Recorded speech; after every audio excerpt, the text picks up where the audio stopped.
좋은 아침입니다. 역대상 25장 1절에서 31절 내용입니다. 1절 다윗의 군대 지휘관들과 더불어 아삽과 헤만과 여두둔의 자손 중에서 구별하여 섬기게 하되 수금과 비파와 제금을 잡아 신령한 노래를 하게 하였으니 그 직무대로 일하는 자의 수요는 이러하니라. 2절 아삽의 자손 중에서는 삭굴과 요셉과 느다냐와 아사렐라니 이 아삽의 아들들이 아삽의 지휘 아래 왕의 명령을 따라 신령한 노래를 하며 3절 여두둔에 이르러서는 그의 아들들 그달리아와 스리야와 여사야와 시므이와 하사바와 맏디디아 6 사람이니 그의 아버지 여두둔의 지휘 아래에 수금을 잡아 신령한 노래를 하며 여호와께 감사하며 찬양하며 4절 헤만에게 이르러는 그의 아들들 붓기야와 마따냐와 우시엘과 스브엘과 여리못과 하나냐와 하나니와 엘리아다와 kit달디와 로맘디에셀과 요스부가사와 말로디와 호딜과 마하시옷이라. 5절 이는 다 헤만의 아들들이니 나팔을 부는 자들이요 헤만은 하나님의 말씀을 가진 왕의 선견자라. 하나님이 헤만에게 14아들과 3딸을 주셨더라. 6절 이들이 다 그들의 아버지 지휘 아래 제금과 비파와 수금을 잡아 여호와의 전에서 노래하여 하나님의 전을 섬겼으며 아삽과 여두둔과 헤만은 왕의 지휘 아래 있었으니 7절 그들과 모든 형제 곧 여호와 찬송하기를 배워 익숙한 자의 수요가 288명이라.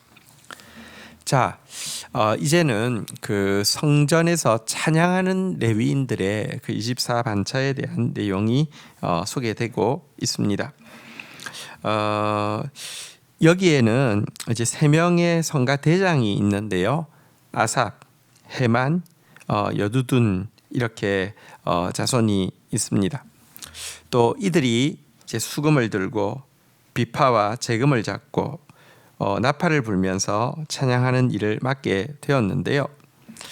자, 그런데 이들은요, 우선 이제 그 아삽은 게르손의 후손이고요. 여기서 4명의 이 찬양 이렇게 4반차를 맡게 되었습니다. 자, 그리고 이제 므라리의 후손인 여두둔에게서 이제 6명의 우두머리가 나오게 되었고요. 그앗의 후손인 헤만에게서 14명의 우두머리가 나와서 총 24반차의 찬양대가 구성되게 되었습니다. 이 아삽 그리고 또 여두둔 그리고 헤만 사실 이제 서로 이렇게 조금씩 기질도 다르고 또 은사도 다른데요. 이 3사람이 함께 성가 대장으로서 이제 다윗에게 기름 부어서 새롭게 시작되어지는 이 찬양 사역을 아름답게 사실은 이제 처음부터 끝까지 이 3사람의 이름이 같이 나오고 있습니다. 참 하나님께서 새롭게 시작한 이 그 놀라운 찬양의 역사가 바로 이 3사람이 함께 이렇게 섬김으로 말미암아 자리를 잡게 된 것 생각할 때 이 3사람의 이름은 우리가 기억하고 또 존중해야 될 이름입니다. 또 이 이제 그 24반차를 이렇게 나누게 되었는데요. 이 중에 이제 헤만에 대해서 이렇게 또 이야기합니다. 헤만은 사무엘의 손자거든요. 그리고 그에게서 이제 그에 대해서 왕의 선견자다라고도 이야기하고 있습니다. 그러니까 다시 말하면 하나님의 말씀이 임한 자다 이렇게 이야기를 하고 있습니다. 그리고 이들 모두 하나님을 찬양하는 일에 뿔이 높이 들림받은 자다 이렇게도 이야기하고 있습니다. 실제 여러분 사무엘의 손자 그 진짜 좀 다윗 왕정에서 대단히 특별한 가문 아닙니까? 자, 그런데 이 해만을 생각할 때 참 귀하다고 생각할 수 있는 것이 앞에 나온 기록에 보면 해만이 제일 먼저 나오고 그 다음에 아삽, 여두둔 이렇게 나왔는데 좀 지나고 나면 아삽이 먼저 나오고 그 다음에 해만, 여두둔 오늘 같은 경우는 그렇게 나왔고요. 또 다른 본문에 가면 아삽 또 여두둔 하고 나서 해만 세 번째로 나오는 경우도 있습니다. 그러나 그가 이와 같이 이렇게 뭐랄까요? 외적인 이런 부분에 대해서 관심 있는 것이 아니라 그건 정말 하나님 찬양하는 것 자체가 기쁨이었고 하나님의 말씀 가지고 하나님 찬양하는 것 자체에 집중해서 끝까지 어떤 불평이나 원망 없이 분열 없이 이 일을 잘 마무리했다는 것은 참 그 놀라운 일이다라고 할 수 있고요. 그리고 또 그런 모습이었기 때문에 그 24반차 중에서 14반차를 그의 자손들이 또 이렇게 섬길 수 있게 되었다 이런 생각을 하게 됩니다. 한편 이 이제 찬양하는 자들이 찬양할 때에 악기는 나와 있는데요. 내용은 무엇이었을까요? 노래의 내용은 하나님께서 이제 주시는 그 예언의 말씀들이었던 것 같습니다. 이 예언의 말씀이란 사실 예언이라는 것 자체가 성경을 이야기하잖아요. 이 이제 다윗에게 영감해서 주신 시가 그들의 찬양의 내용이 되기도 하고요. 또 때때로는 아삭 같은 이에게 하나님께서 기름 부으셔서 그의 입술을 통하여서 또 말씀을 주시면 그것을 노래로 만들기도 하고 했습니다. 바로 이렇게 하나님의 말씀을 노래하는 것이 찬양대의 가장 중요한 일이었기 때문에 찬양 연습의 가장 중요한 핵심은 음악을 악기를 다루고 이런 것도 중요한 것이었지만 성령 충만이었겠죠. 성령이 충만해야지 그들을 통하여서 신령한 노래와 또 시와 찬미, 그러니까 이건 이제 그 신령한 노래를 영적인 노래 그리고 이제 그것에 대한 가사들이 그들을 통하여서 흘러나오게 되었겠죠. 오늘도 예배에서 찬양은 굉장히 중요합니다. 근데 정말 찬양을 위한 가장 중요한 연습은 악기 연습도 물론 당연히 해야 합니다. 그러나 그와 더불어서 정말 성령 충만하여서 하나님을 향한 고백이 또 하나님의 말씀을 향한 깨달음이 이렇게 흘러나올 수 있는 성령 충만이 바로 이 찬양을 위한 준비다 이렇게 이야기할 수 있습니다. 자, 한편 24반차의 우두머리만 있는 것이 아니라 여기는 좀 더 체계적으로 조직이 갖추어져 있었는데요. 자, 그 위에서 우리가 살펴본 바대로 288명에 말하자면 각 반차별로 12명씩인데요. 이들은 그러니까 그 성가대장이 있지만 성가대 악사 정도, 그러니까 성가대 파트장이라고 해야 될까요? 어쨌든 이제 좀 더 그 리더십을 발휘하는 사람이 각 반차별로 12명이 있어서 288명이 있었다라고 이야기를 하고 있고요.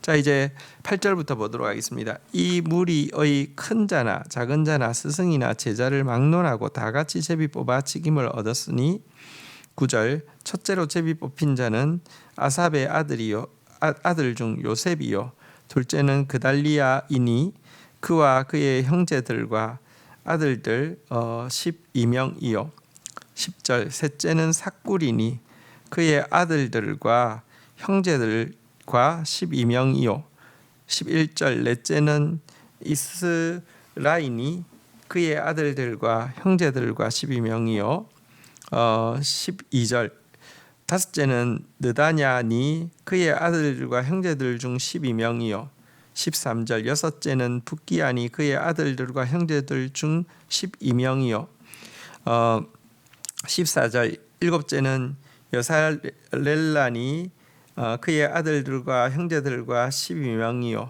15절 여덟째는 여사야니 그의 아들들과 형제들과 12명이요 16절 아홉째는 마따냐니 그의 아들들과 형제들과 12명이요 17절 열째는 시므이니 그의 아들들과 형제들과 12명이요.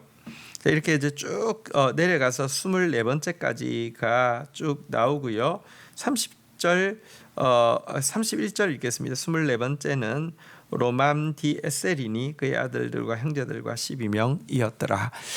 이렇게 이제 24 반차가 나올 뿐만 아니라 반차별로 12명의 악사급 리더들이 있어서 총 합쳐서 규모는 병행 본문인 역대상에 보면 이 성가대 찬양대의 규모가 4,000명에 이르렀다 이렇게 이야기를 하고 있는데요. 근데 읽었던 본문에서 이제 지휘하에라는 표현이 이렇게 4번이나 반복되고 있는 것을 조금 유념할 필요가 있습니다. 이것은 찬양대가 철저하게 질서 가운데서 권위와 질서 가운데서 운영되었다는 것을 잘 보여줍니다. 그러니까 일반 찬양대원이 있고요. 그 위에 악사급 각 반차별로 12명씩 288명이 있었고요. 그 위에 또 3명의 성가대장이 있어서 지휘하에 하나님을 찬양했다 이렇게 이야기를 하고 있습니다. 사실 하나님을 찬양하는 일은 너무 영화로운 일인데 루시퍼는 하나님을 찬양하는 일을 맡았었는데 권위와 질서를 파괴함으로 말미암아 타락하였죠. 그래서 어쩌면 이 모세가 성막을 지을 때 레위인들의 봉사자들을 설명할 때는 찬양에 대한 내용이 나오지 따로 존재하지 않았던 이유도 어쩌면 이와 같은 전사의 타락과도 관련이 있다라는 생각도 할 수 있습니다. 하지만 하나님의 언약이 이제 핵심이 가나안 땅을 기업으로 준다는 것이죠. 물론 여기서 말하는 가나안 땅은 눈에 보이는 가나안 땅이 아니라 이제 하나님 나라를 상징하는 것이고요. 그 상징이 현실화되어진 다윗을 통해서 가나안 땅이 이제 확보되어지자 하나님께서 이제 하나님 나라의 완성이 가까워지자 다윗에게 기름 부으셔서 이제 하나님을 찬양하는 찬양대를 이렇게 만들게 된 것입니다. 이 일을 위해서 이미 그에게는 찬양에 대한 소질도 주셨고요. 찬양할 수밖에 없는 정말 고백들, 다윗이 쓴 시가 많잖아요, 그죠? 그러니까 은사도 주셨고 또는 이런 가사들도 주셨고 그렇게 해서 그를 통하여서 이제 하나님 나라의 완성이 가깝다는 것을 이제 이 찬양대를 통하여서 하나님께서 보여주신 것이라고 할 수 있습니다. 우리는 하나님을 찬양하기 위해서 지음받은 존재들입니다. 힘써 하나님을 찬양하되 권위와 질서 안에서 또 성령 충만함으로 하나님을 찬양하는 저와 여러분들이 되시기를 주의 이름으로 축원드립니다. 주신 말씀 붙잡고 기도하며 나가도록 하겠습니다. 하나님을 찬양하는 일을 다윗을 통하여서 회복시키심으로 말미암아 하나님 나라의 온전한 모습을 보여주셨습니다. 그리고 이 일에 처음 세움받은 3명의 성가대장 아삽, 헤만, 여두둔이 끝까지 셋이 함께하며 서로가 서로를 보완해주며 또 겉으로 드러나는 무슨 경쟁심이나 또 자기의 지위 이런 것에 아무 관심이 없이 정말 하나님을 찬양하는 데 집중하여서 좀 아름다운 찬양의 질서를 만들어 낸 모습을 보게 됩니다. 하나님, 우리가 정말 아삽과 헤만과 여두둔처럼 하나님 찬양하는 자 되어지게 하여 주시옵소서. 특별히 이들이 3명의 성가대장 하에 288명의 악사 하에 4,000명의 찬양대가 있었고 이들이 지휘 아래에서 정말 권위와 질서에 민감하면서 이 일을 감당했던 것 저희들이 보게 됩니다. 하나님, 우리가 하나님 찬양하는 것이 마땅하지만 찬양함에 있어서 정말 루시퍼처럼 되지 않도록 참 자신을 돌아보는 자 되어지게 하여 주시며 우리의 찬양의 내용이 정말 시와 찬미 신령한 노래들을 일진데 정말 성령 충만하여서 말씀이 우리 안에서 우러나오는 사람, 말씀을 들을 때마다 가장 잘 깨닫는 사람, 말씀 앞에 가장 가까이 서는 사람 되어질 수 있도록 도와주시고 우리 공동체에 있는 모든 찬양 팀들 위에 또 중창 팀 위에 이와 같은 성령 충만이 크게 임하도록 은혜를 더하여 주옵소서. 예수 그리스도의 이름으로 기도 올립니다. 아멘.